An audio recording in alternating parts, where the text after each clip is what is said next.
flour, we have to get salt, we have to stock up on everything for the bakery. So I figured today would be a good day to show you how I restock things, and I'll show you my setup, my organization, all of that. So we are headed out the door right now.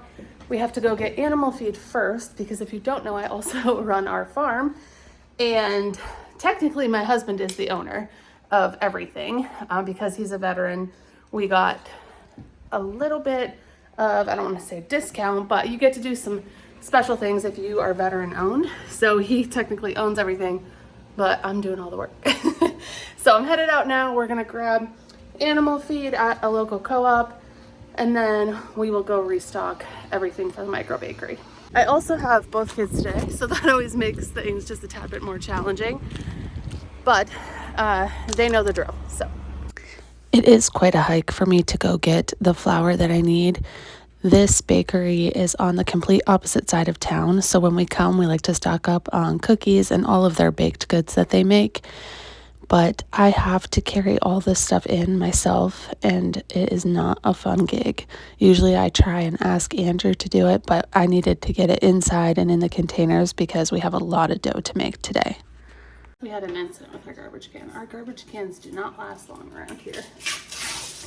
We just put too much flour and sourdough starter and all the things into the garbage can. It just gets gross after a while. So I just buy like the pretty standard garbage can over at Walmart every couple months. You guys have been interested in learning how I stock all my stuff, what I use.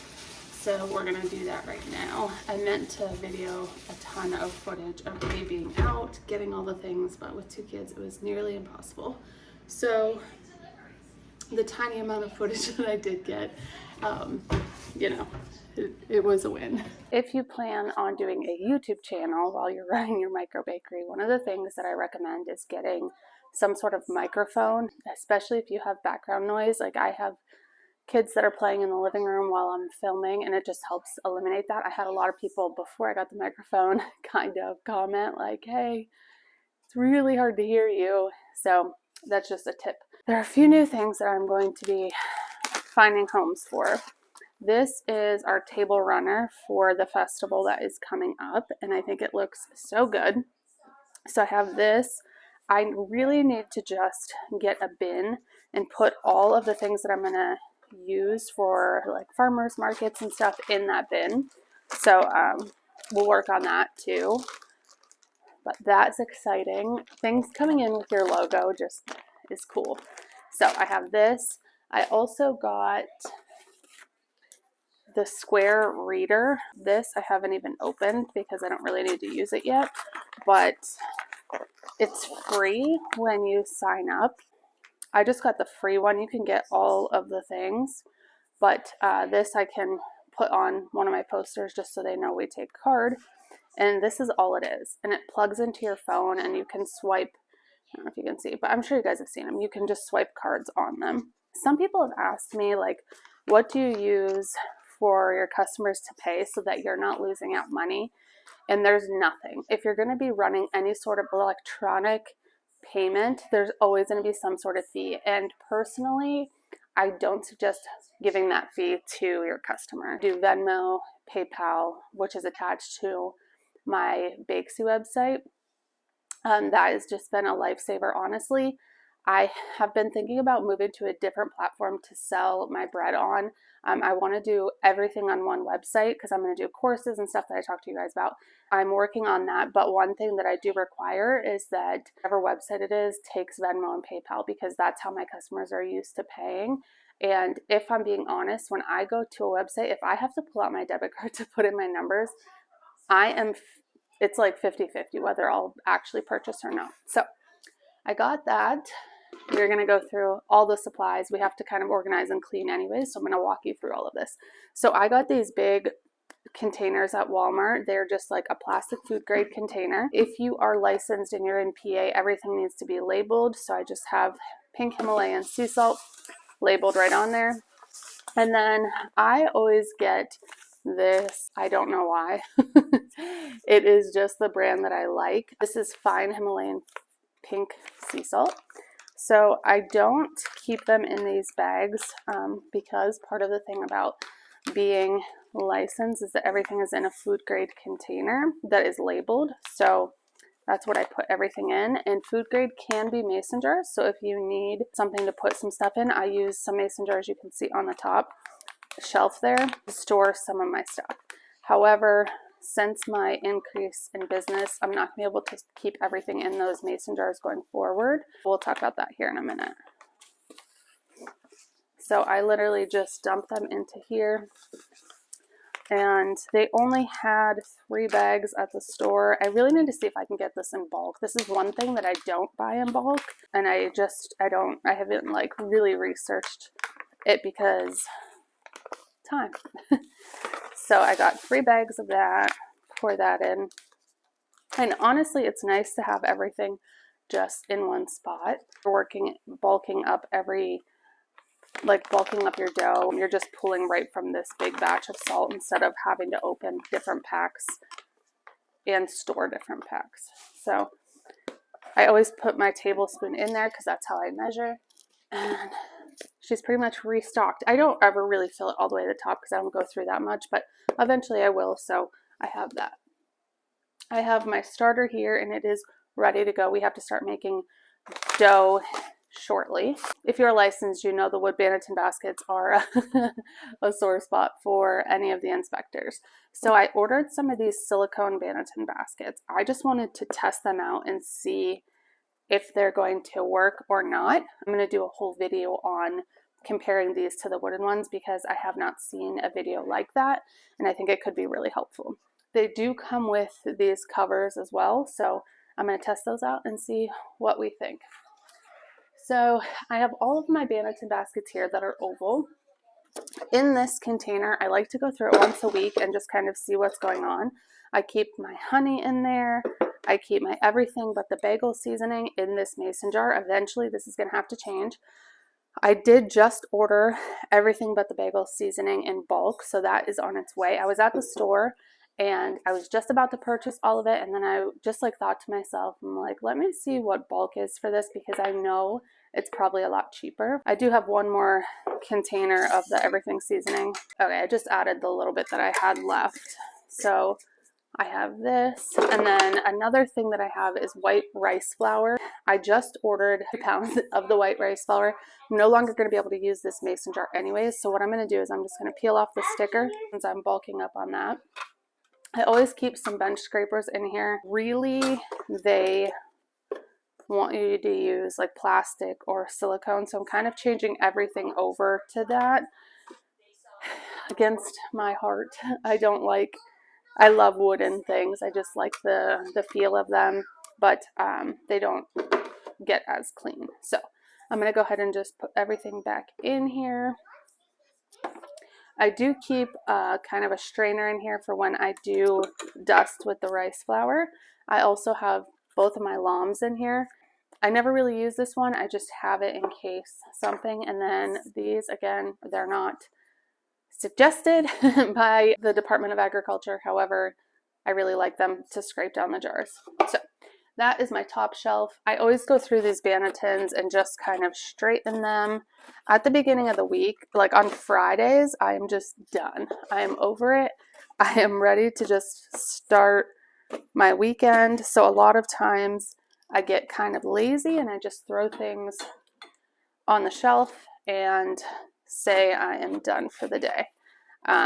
So on Mondays, I like to kind of go through everything and refill, restock. I always keep a bottle of water on hand. This is filled with Berkey water, so it is filtered, and that just kind of hangs on the side there. I like to use it for when I put my everything bagel seasoning on. It just makes it stick a little bit more. So that is all cleaned up. This is for like reels or shorts when I can. It's so nerdy. You just can wrap it around your neck and your phone sits right in here. So it's kind of like a point of view camera, but you're hands free with it. So I have that, and that just always hangs right here. All of my flour are in these food grade containers. Eventually, when I get my downstairs space figured out, I'm going to get one big container because pouring my flour into these is just a pain. Now I have down here, I have my Banneton baskets. These are oval. I'm trying to get rid of any of my bowl baskets. I don't typically like to use them. I just like the look of oval better. So as these are getting crummy, I'm just getting rid of them, and then that's why I bought some of these silicone, because I'm seeing what works best. So I have that. I have some of these just plastic bowls. I have a bunch of them. They're all sitting over there, but I use these for my workshop, each of my attendees to be able to use. And then I do put all of my rags inside these bowls. These are old-fashioned oats. I'm testing out a new recipe that hopefully will be a good one. So these actually should be in here. It will go into a food grade container. Another thing that I got this week is I got a slicer. So I am offering slicing services on bread. It is an additional charge if someone wants their bread sliced, but I got this off of Amazon. Again, it's wooden, probably not the best thing ever. And then these just slide in to hold the bread wherever you have it. And then you can just run your knife down and cut it. The one thing is my eyes are not the best. So I did have to go through and label 1 through 17 so I can know where my cuts are going to be. But it's an additional service that has been requested, I don't know how many times of me, because people do have a hard time cutting sourdough if they don't have a really good bread knife. So that's something that I just purchased. I also have this container of the bread slings. Probably could just get rid of this because I'm not really a fan of the bread slings, if I'm being honest. If I do run out of parchment paper, I can use them if I need to. On my bottom shelf is all of my packaging supplies. So down here, I have another of these containers, which is great because I can just literally pull up this container when I'm ready to package. It also holds some of my YouTube stuff, my printer. This all needs to be reorganized. And then I have all of my labels in here. And this just makes it super easy to package my bread because I can just pull everything from this shelf and label and package my bread. There is, unless you have a designated workspace, which I am really pushing to have my downstairs turned into a bakery by the beginning of 2025, because we are really working around this shelf. Like, this is where all of my bakery stuff is. So I have a very small space to be able to keep all of my stuff. So I have to be really organized. I do use my kitchen table when it comes to things like cooling my bread and actually packaging it and putting it into containers to take. But everything remains on these shelves. So I also keep all of my bag stuff in the plastic just because I like to keep it as clean and as neat as possible. You know, when you're working with sourdough, flour just tends to get in every nook and cranny. So I like to just keep all of my bags in the bags that they come in on the bottom shelf. My goal is to one day have a big enough space where I can have tall shelving that I can have all of this stuff on that's at my eye level so I can just reach it when I need to have a little packaging station where I can have my printer, my computer, all of the bagging supplies, labels, all of that just already set up so I'm not pulling it off a shelf every time, and then a cooling rack, like a big cooling area for all of the bread to cool, and a big workstation to kind of be able to make all of the bread. Obviously a mixer and an oven would be key as well. But this is kind of the basics of what I'm working with. I also have a refrigerator down in my basement. That refrigerator holds any of the cheeses, jalapenos, pepperoni, anything that I need for my inclusions. Like I said, I'm working on a couple new loaves for fall, which I'm so excited about. I am going to have a pumpkin spice loaf. I'm going to have my cinnamon loaf is going to remain because that's sort of fall. I'm also working on the honey oat loaf, which I've already tried and I loved. I just needed to tweak the recipe a little bit more. And a few others. I am going to jump off because I have a lot of dough to make today.